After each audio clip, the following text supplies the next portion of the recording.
I'll talk to you guys soon. I'm out of here. See ya! What is going on today, guys? Welcome back to the channel and welcome to another episode of Monday Metal Mayhem with your friend Jay. That's me. I'm a couple days late with this video and I apologize for that. I just got sidetracked. No excuses. Anyways, let's get into it. So last week we did a track and I said it was like 95% complete, and it was. I just wanted to add a few extra production elements to it. I kind of wanted to remix it and tweak the drums and the bass a little bit, and I did all that. So we're gonna go through it and we're gonna do a complete mix breakdown. We're gonna go through the entire track, soup to nuts, so you can see everything that I did here. And just so you guys are aware, I'm not a mixing professional, so anything that you see me do here in these videos, you should probably do the complete opposite and you'll get better results. Anyways, let's do a playthrough because the song is a little different, so let's get into it. And I am still using my Harley Benton Amarok 6-string. This is a great low-budget guitar with stainless steel frets for under 500 bucks. EMG active pickups. This thing is pretty cool. And we are tuned to DADGAD, only 3 semitones lower. So the low string is a low B. Essentially, it's like a drop B tuning, but the high B and E strings are both tuned down 3 semitones. That's the only difference between this tuning and your typical standard drop B. So that's what it is. I'm running 13 to 68 gauge strings. All that extraneous information that you don't need, but I'm letting you know anyway. So let's get to the playthrough right now.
All right, let's get into that mix breakdown now. First off, for those of you that did not see last week's video, this is basically the main rhythm right here. Let's get it.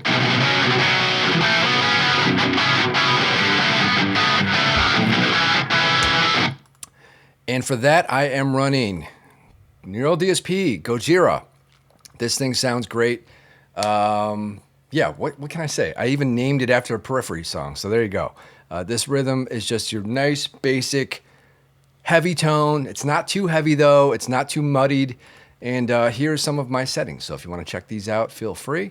Yeah, Gojira is one of my favorite amp sims from Neural DSP.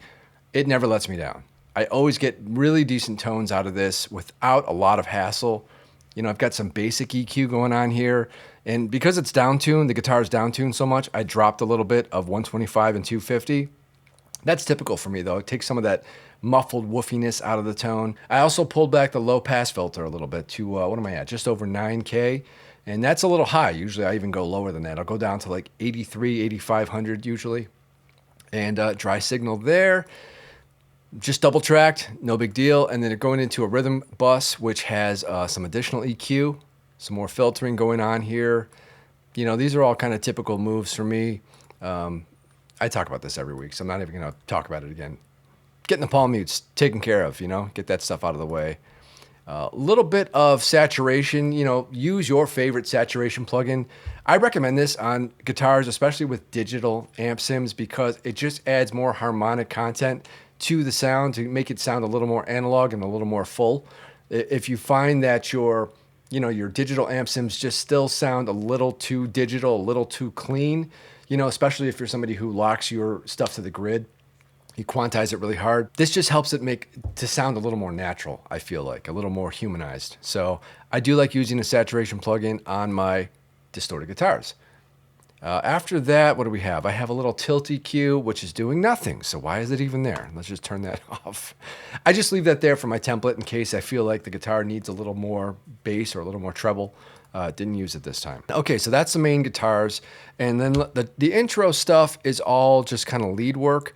And I kind of wanted to use, I was going to put all of my lead tracks into like their own track stack, but I just didn't get to it or didn't find the need for it this time. But if it was a little more of a, little more involved track overall, if the whole project had just a lot more lead stuff going on, I probably would bust that all to one separate channel and then to combine that with the rhythm guitars to, you know, a master instrument bus. But there's not that many tracks in this one, so I didn't really have to feel the need for that. So anyways, last week we had this.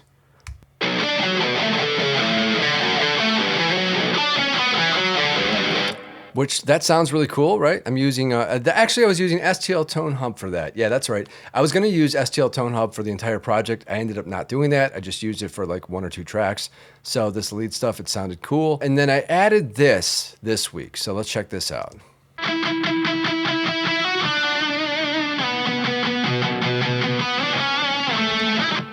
I don't know. I just felt like putting a lead on top of a lead for some reason as the intro. Let's check them out together.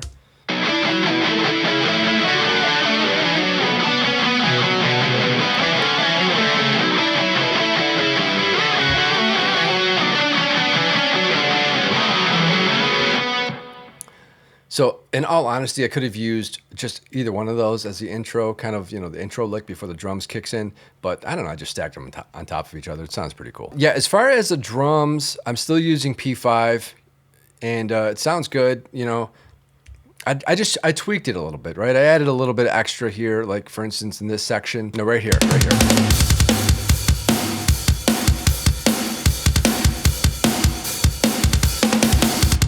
I don't know.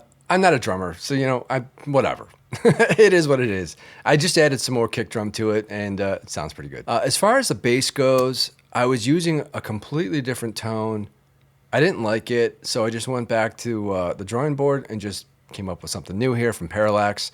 And I'm using this preset here that I just little tiny tweaks I made to this thing. But essentially, it's just, it's a preset in Parallax, sounds good, and I'm using my DI as usual from my submission audio library, just running into this. And it sounds like this.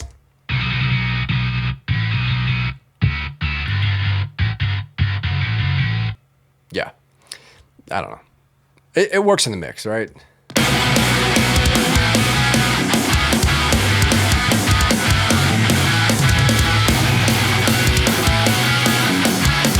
And then we're going to get to my mix bus and all that stuff, so stick around for that. So then we've got some synth guitars going on here, some other layers.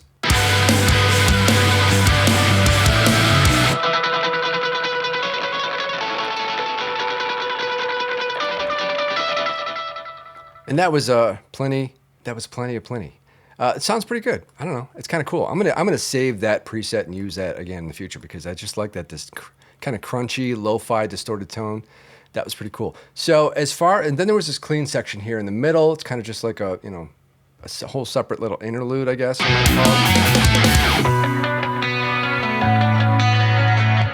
I added this little ping sound here.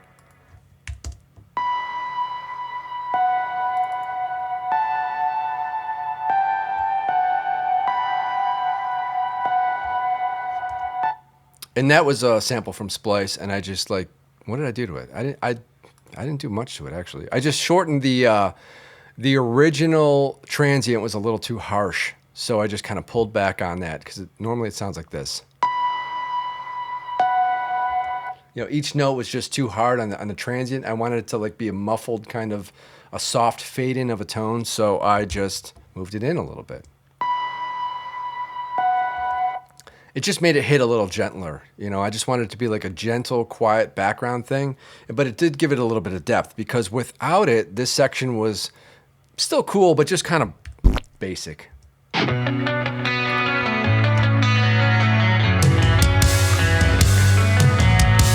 Right? And now if we put this in,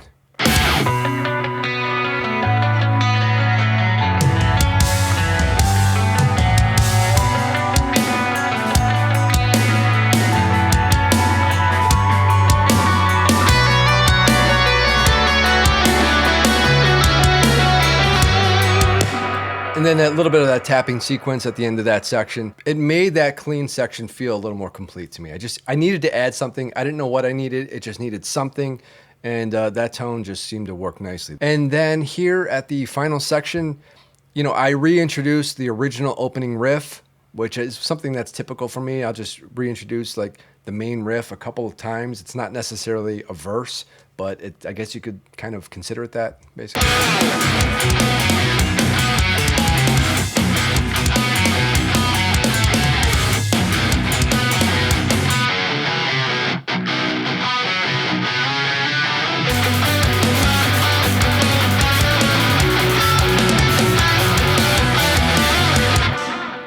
And for that ambient lead tone there,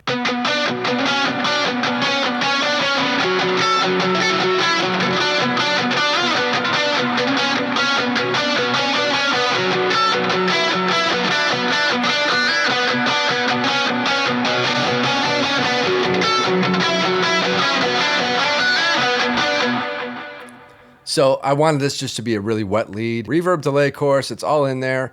And I'm calling this a muffled lead. I guess I did some EQ moves on this as well. Cut a lot of the low end. I probably could have cut even more because usually what I find is with your lead stuff, you don't need a lot of bass in there, right? You don't need a lot of low end because that's all being carried by your rhythm guitars, your bass, and everything else. Cut it again here at, okay. I don't know, I kind of duplicated that. Okay, so let's get into, this is a terrible video so far.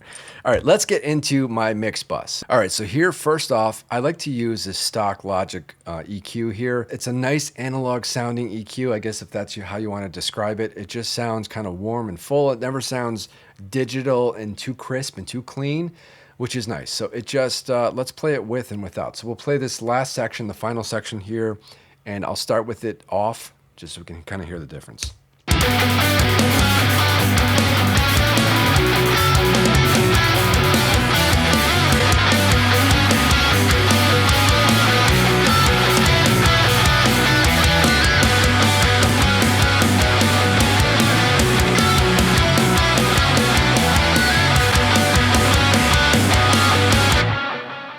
So with this EQ, I'm actually boosting not a whole lot.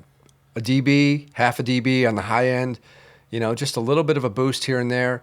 It just kind of fills it out. It just makes it sound chef's kiss. I've got a lot of stuff here on my chain that I'm not using. It's just part of my template.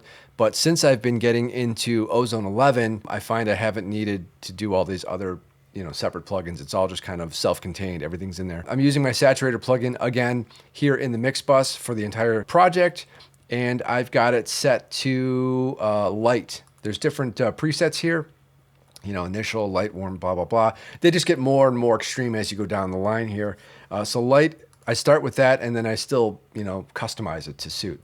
I found that this oversampling helps with some of the high end. Apparently it does something with reducing aliasing. I don't know. It's supposed to make it sound better. So I put it on. I put it on 2 times. Sounded good. So let's check this with and without the saturator plugin on it. Same section. Starting with it off.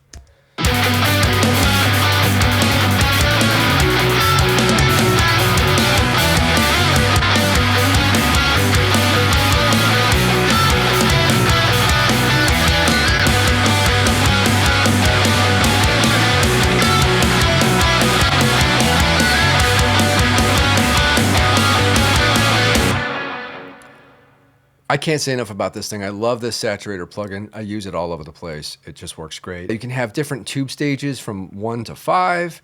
You can add variances in there, fluctuation in the amount of harmonic content, I guess. I keep that at 0.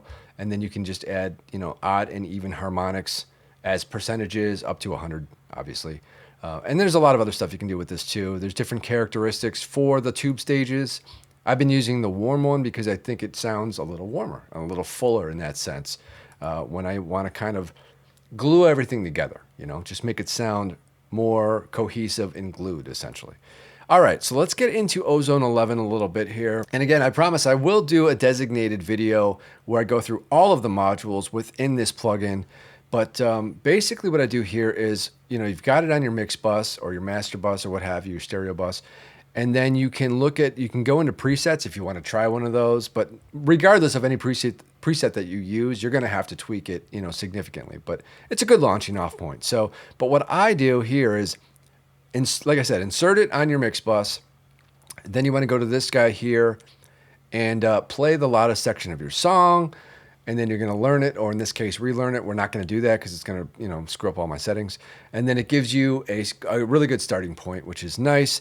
And it will pre-populate whatever modules at the top here that it seems, deems necessary to kind of fix your mix and make it sound as good as possible. So usually it starts out with this kind of, your basic EQ. Then you get some other stuff here, like different types of compressors. And you get an imager, for your stereo width. To make it sound wider or narrower, whatever you want to do with it. Clarity is kind of like one of your de-harshing plugins, kind of like Soothe 2. So it basically does that, and there's a lot of different settings you can tweak there. Stabilizer is more of a compressor as well. Then you've got a dynamic EQ, which we know what that does. And then I added this dynamics in here, which is kind of interesting because what you can do with Ozone, if you also have their tonal balance plugin, is the tonal balance plugin shows you kind of like what your song should look like from the frequency ranges. And you pick the genre of what it is, and it'll give you a different kind of frequency layout of what's typical or average for that kind of genre of music. So obviously I put this to rock. And then if we play this last section, you'll see where those different 4 bands fall as far as my song, compared to the averages, if that makes sense.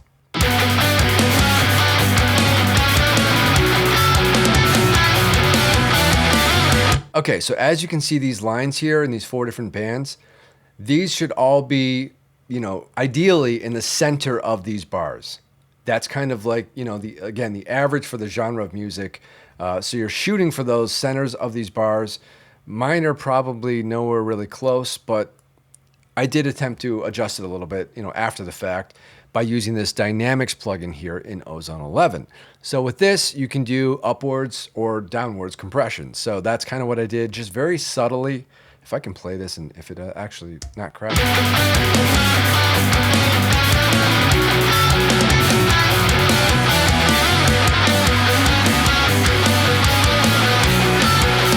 This band here in the plugin in Ozone Dynamics would coincide with the high mids here. So obviously these are very high out of range. So I did a little bit of gain reduction. I have it compressed here just gently. I probably could do a lot more. So let me just give you an example of what too much compression in that band would sound like.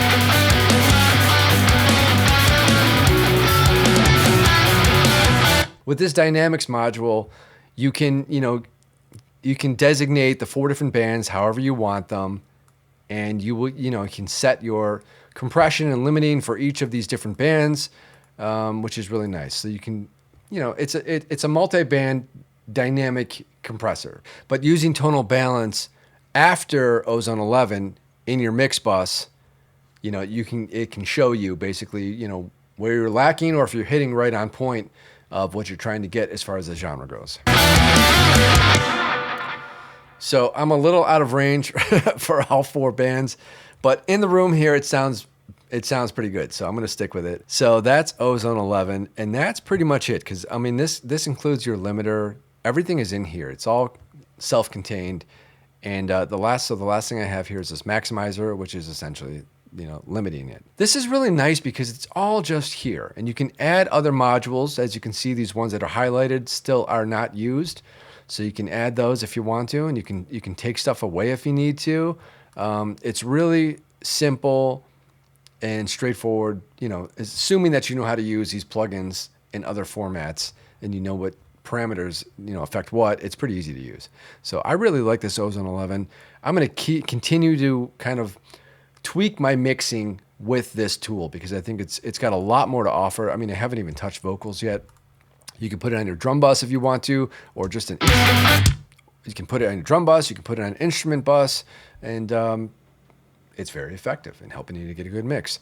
So yeah, that's pretty much the song, guys. I don't know what you would call this kind of music. It's not really metalcore, but it's got a nice bounce and groove to it, and I really enjoy it. So that's the song, guys. That's the track. That's the episode. It's a short one this week, but thanks a lot for stopping by, guys. Let me know your thoughts in the comments, what you think about this song, what you think about my music, my mixing skills. You guys got to try this tuning. If you like DADGAD, or maybe you've never tried DADGAD before, give it a try. I think you'll be surprised at some of the cool riffs you can come up with. And it's always fun to try some alternate tuning anyways, because you're just going to come up with something new, because where your fingers normally fall for your normal licks and chords and stuff is just completely different. So it forces you to get out of your comfort zone, out of the typical shapes and boxes that you normally use. Oddly enough, after I played DADGAD tuning for a while, it's kind of weird going back to standard tuning, because it's just your mind is now set with this tuning. You get familiar with it, and then going back and forth is a little weird. So, which is usually why I like to stick with one tuning for a while. Yeah, but this is really great, and I'm using Stringjoy strings on here. So I've got, like I said, 13 to 68s. The 68's a little thick, but the tension's right. So it's kind of like I had to find a happy medium. I had 64 on there before, which was a little too slack, but I like the thickness of it under my fingers a little better. The nice thing about Stringjoy is, and this isn't sponsored by them at all, I'm just mentioning it, Stringjoy lets you customize your sets. So you can customize every single string if you need to, to find the perfect tension, the perfect feel for you. And this seemed to work pretty well for me. If I was going to use regular drop B tuning, though, I would probably go 12 to 68 or 12.5 to 68. They have a lot of half sizes too, which is really nice. So yeah, I would check them out too if you have been struggling to find the perfect string gauge for your drop tuned guitar. Anyways, I'm getting completely off topic, but yes, DADGAD, but 3 semitones lower. Give it a try. It's really cool. It's a lot of fun. And if you don't like it, just put it in regular drop B tuning, and there you go. Yeah, so that's pretty much the episode for this week, guys. If you haven't already, please make sure that you are subscribed to the channel, comment, share, all that good stuff. I love talking to you guys down in the comments, so it really means a lot to me if you leave a comment. I'll talk to you guys soon. I'm out of here. See ya!